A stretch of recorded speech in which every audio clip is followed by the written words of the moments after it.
At the end of last week, I was talking about DC All In and spoiling the hell out of all the new writers on the books and the Absolute Universe and who's going to be working on that and who's going to be working on what and the new versions of Batman, Superman, and Wonder Woman. That was lots of fun. But there was also a YouTube event, if you want to call it that, with Josh Williamson and Scott Snyder, where they were really laying out what DC All In is, comprising the Absolute Universe, which hasn't been introduced yet, but will be introduced in October, as well as Earth Prime, DC, and continuity stuff, and the way it's going to work together. And I think, and this is me thinking cynical, if you're very excited, I'm not here to bring you down. I'm just here to give you my perception of what's going on here and why I think these are all the wrong promises for DC Comics fans. The sales are in the tank. Batman interest, not at an all-time low, but certainly has decreased very much so over the last 6 months. There wasn't a lot of initial interest in Absolute Power, which is kind of setting this stuff up. And a lot of the books are struggling right now, except for a couple of them out there. DC Comics, not in a good place. I think the promises fans wanted were, hey, we're going back to the actual characters. We're going to get back to the heart of the characters. We're going to give you real DC Comics universe stories. We're not here to change anything. In fact, we want to revert it back to when it was good. That's the big promise I think a lot of DC fans would like. We're going to stick with artists on a book for the long term, which is more of a Marvel problem, but has definitely become a DC problem as of late, to where it's just a string of revolving artists on good books and artists that you like, which is very, very frustrating. We're going to go out there and discover new talent, like new good talent that's out there. We're not going to go out there and find Teenie Howard. We're not going to go out there and do a Scott Snyder-led DC like writing clinic and discover Vita Ayala and Mags Visaggio. We're going to go out there and find real talent, like, I don't know, maybe a Toady Fleeks, maybe a Ryan Parrott. There's a lot of good writers out there that have not worked at DC. Thankfully, Chris Connon's coming on board, but it's not enough. There's not a lot of new talent coming aboard on this thing. And that we're also going to drop the price because the average price of a DC comic these days is basically right at $5. And anything with a major character on it is going to be $5 or $6. And it's gotten very, very ridiculous on the part of DC Comics. They're not promising any of that stuff. They're going to change everything. And I'll get to it. But they're basically just making the same change that they've done for the last 5 years at this point. And it's absolutely ridiculous. So I am thinking cynical on this one. If you want to be mad at me, it's okay. We can still be friends. We don't have to agree on everything, because while I'm certainly going to test all this stuff out, or for the most part, I'm not going to test out Action Comics, but everything else, I'll go in and dip my toe. There are some books out there I'm excited for. Certainly Batman and Robin, Philip Kennedy Johnson. The Green Arrow book, Chris Connon, I think will be good. And I do have some expectations for some of those Absolute Universe books, especially the Jeff Lemire Flash book.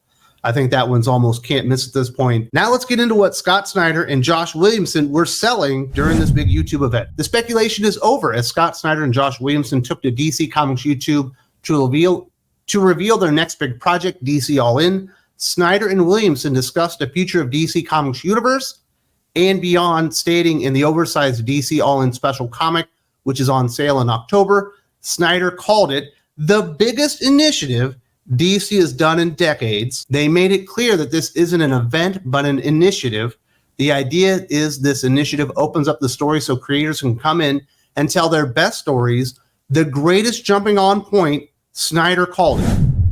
So those are the big promises right out the gate, and we're going to talk about some of the other stuff Scott Snyder and Josh Williamson are telling you that you're going to get with DC All In.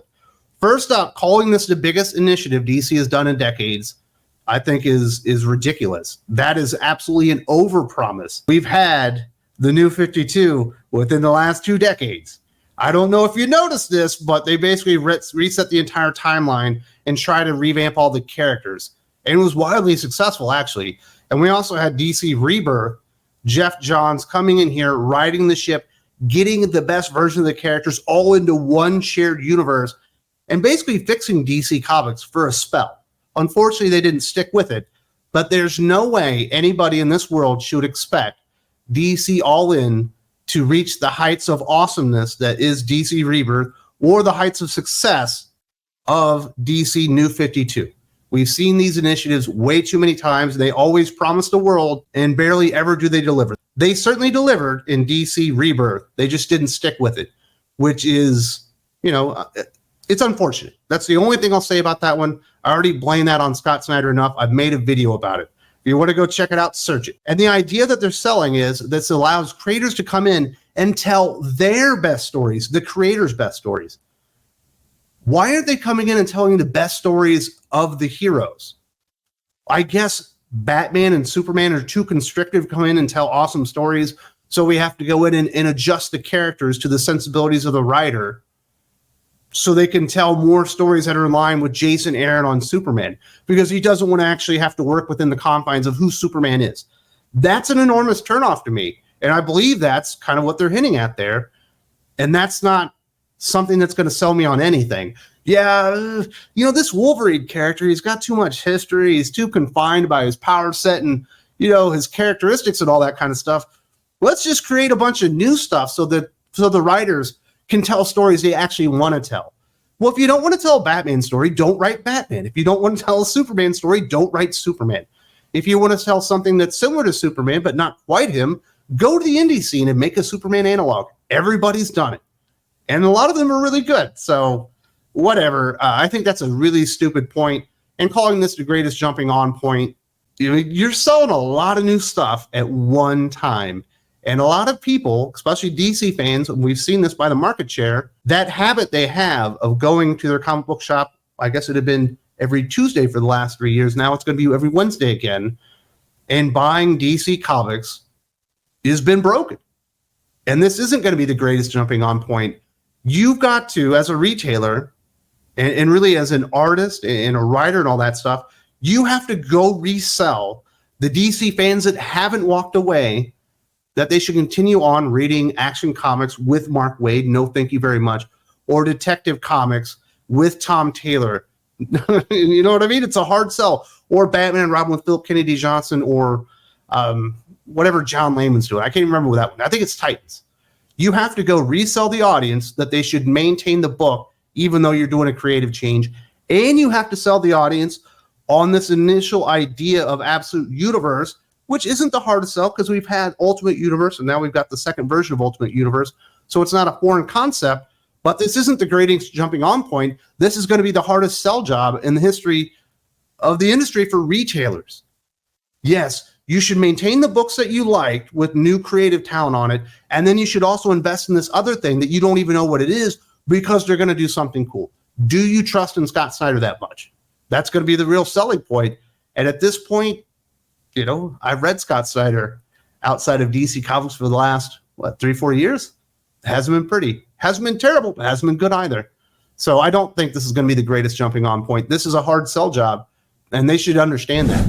Next up, one thing it creates is a dangerous, wild new planet where we've invited the biggest names in comics and some rising stars to reinvent the characters Snyder added, all in one place.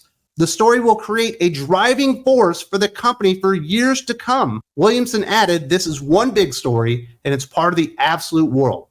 And if you believe that in 3 years, DC Comics are still going to be, going down the path of Absolute Universe and all in one big shared story, I've got some oceanfront property for you right there in Missouri where I grew up. They don't stick to anything. Think about the massive events that we've had during the last 3 years. How many of them ended up being the driving force of anything? Dark Crisis on Infinite Earths. It's Crisis on Infinite Earths, the sequel. Meant nothing. DC Night Terrors meant nothing. We even had DC 5G, which was the future of DC Comics. Remember, it went out into future state? How long did that last? There's no way this is going to be the driving force for anything for years to come, because it'll have its time. There will be some interest renewed in this. People will come in, they'll taste test it. Maybe a few of them will stick around, but over time, the idea will diminish and they'll have to do something else. This is not going to be the driving force to anything for years to come. And I'll be shocked if Scott Snyder is still working at DC Comics in 3 years, if I'm completely honest. There's not a whole lot of loyalty out there. Somebody else like Substack will come along and they'll be like, hey, would you like a grant? And then half the writers will leave all at the same time.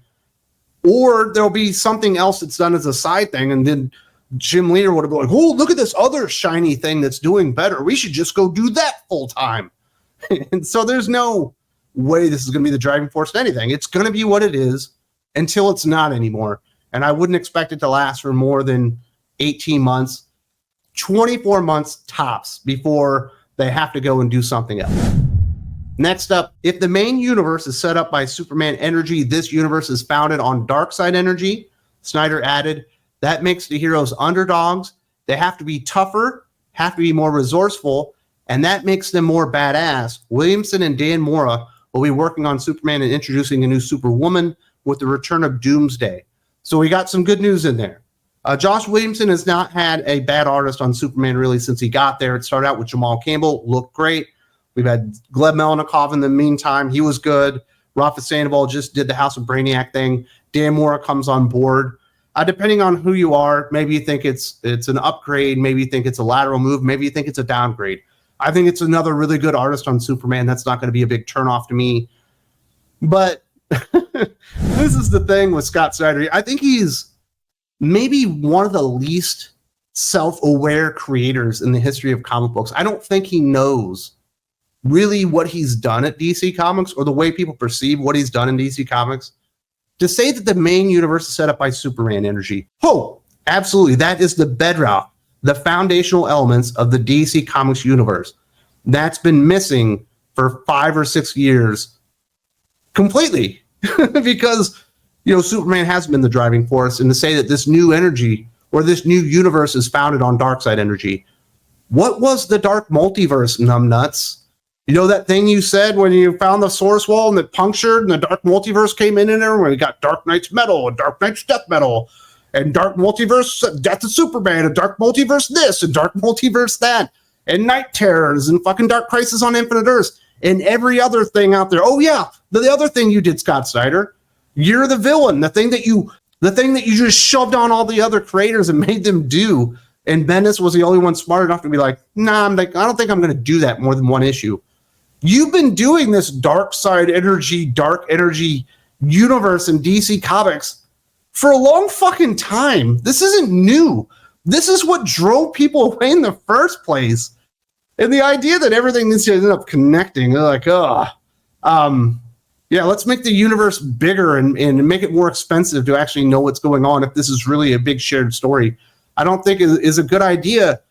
But you haven't gotten back to the core concepts of the DC universe by and large. Yes, there have been a few instances here and there where they definitely nailed it. I would certainly say Jeremy Adams' Flash book nailed it. I would certainly say Jeremy Adams' Green Lantern book is nailing it. But other than that, where has it really been a hopeful universe? Maybe a little bit Tom Taylor's Nightwing, but it was so slow you couldn't keep reading the book. But it is a very hopeful, positive portrayal of Nightwing, who doesn't fight for anything. He just gets there and gets like awards and stuff. But it's been filled with Darkseid energy for years now because of Scott Snyder and his like acolytes, if you want to call them that. Your James Tynion obviously was the first one to make some big success, and then Josh Williamson after that. And that's what the universe is. The reason that you're in this predicament is because you forgot to go back to the original universe where Superman energy or hope is the bedrock foundational element of the universe. And that's what it really stands for. Go read Wonder Woman, as hopeful a character in all of comic books as Superman. Go tell me that's a hopeful version of the character. He's basically destroying her bit by bit, piece by piece, because he's Tom freaking King and he's still going to be on Wonder Woman. So we've been consuming Darkseid energy DC books for years upon years now without stop. We did get DC Rebirth, which was awesome. And the foundational elements of that are hope, and absolutely portrayed by that wonderful moment where Barry Allen finally remembers that he forgot Wally, is able to pull him out and hug him. He's like, I can't believe I forgot you. And crying, realizing all the things that they'd been through and all the things that he was missing in his life. The bedrock foundational elements of Rebirth in hope. But they got rid of it as soon as Dark Knight's Metal happened and it was successful by Scott Snyder. So I'm kind of done with Darkseid energy. I just want some hopeful comic books. I would like all the Darkseid stuff to feel anomalous and be like, wow, this is pretty interesting. DC don't normally go quite this dark, but all they do lately is dark.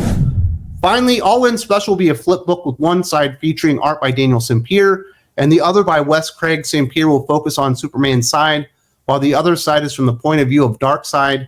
The special reintroduces Darkseid as who he should be, the greatest villain of the DCU, Snyder said. Darkseid starts to realize something has always been missing. He senses something has changed, and once he realizes this, it sets him on a quest. Darkseid will then collide with the new Justice League. So there we have some good news as well.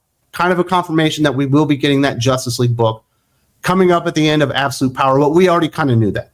And the big rumor was, at least at one point, that it was going to be Mark Waid. Obviously, he's on Action Comics now. He's doing that Batman Robin Year One stuff that I won't be reading. Hopefully, it's another writer on Justice League that I can actually support without feeling like a disgusting piece of shit for even considering giving money to DC Comics that would eventually go out there and fund Mark Waid's career. Don't even get me started on that. I think I've said enough. Whatever, Wes. People know that you don't like Mark Waid. I'm sure you figured that out by now. But this, so you've already got a lackluster universe at DC Comics right now, where you don't have those foundational elements of hope, but you also don't have those foundational elements of flagship books that are must read. Your Batman, your Superman, your Justice League, which should be the driving forces of the universe, and to a lesser degree, but still definitely up there, is the Flash. None of those things are really working right now outside of Superman. Superman is good, everything else sucks. So it's not a universe worth investing in right now as a whole. It just isn't. And this comes from a DC Comics fan. You're changing out half the creators, but it's not a lot of good new creators that seem exciting. It's almost recycling a lot of names and then also throwing John Layman in there, returning after a decade. You know, with Chris Condon, who is a new name that I'm excited for, but not on a big book. But then to also follow whatever big story is going to be going on in the DC continuity, now I got to go read another 8 books minimum in the Absolute Universe, you know, to really enjoy the whole thing. And I just think it's a hard sell. Why not just get the regular universe right, introduce 4, 5 titles in Absolute Universe, see if you can get that right, and then if they're both successful, have them meet in the middle and do something exciting. Why do you always have to swing for a fucking grand slam on your first at bat? You know, can't we just prove this stuff first and actually get it right before we start setting up the next big event, which is all DC Comics have been doing for a few years now? I'm not convinced, but there's a good, I'm over 50% that this is just going to be more of the same, but now you're going to have a line of $6 books called Absolute Comics, and that'll be what DC is. And it's just going to get more and more exciting.